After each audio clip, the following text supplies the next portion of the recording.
కవిత suspension నేపథ్యంలో Telangana BJP chief ఆసక్తికర comments చేశారు. బీఆర్ఎస్ నుండి చాలా మంది నేతలు బయటకు వస్తారు. అవినీతి లేని వారినే మా పార్టీలో చేర్చుకుంటామన్నారు రామచంద్రరావు. అవినీతి మరక ఉన్న వారికి మా పార్టీలో ఎంట్రీ లేదు అన్నారు. కవిత పేరు ప్రస్తావించకుండా ఆసక్తికర వ్యాఖ్యలు చేశారు తెలంగాణ బీజేపీ చీఫ్.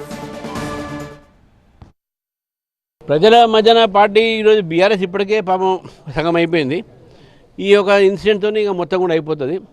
చాలామంది బీఆర్ఎస్ నుంచి ఈ యొక్క అవినీతి పార్టీ నుంచి బయటకు వచ్చే అవకాశాలు ఉన్నాయని చెప్పి నేను భావిస్తున్నాను. మా పార్టీలో అవినీతి పనులకు స్థానం లేదు. మా దగ్గర అవినీతి లేని వాళ్ళు ఏమైనా ఉంటే ఫస్ట్ ఆహ్వానిస్తాం. ప్రజల మధ్యన పార్టీ ఈరోజు బీఆర్ఎస్ ఇప్పటికే పాపం సగం అయిపోయింది. ఈ యొక్క ఇన్సిడెంట్తో ఇక మొత్తం కూడా అయిపోతుంది. చాలామంది బీఆర్ఎస్ నుంచి ఈ యొక్క అవినీతి పార్టీ నుంచి బయటకు వచ్చే అవకాశాలు ఉన్నాయని చెప్పి నేను భావిస్తున్నాను. మా పార్టీలో అవినీతి పనులకు స్థానం లేదు. మా దగ్గర అవినీతి లేని వాళ్ళు ఏమైనా ఉంటే ఫస్ట్ ఆహ్వానిస్తాం.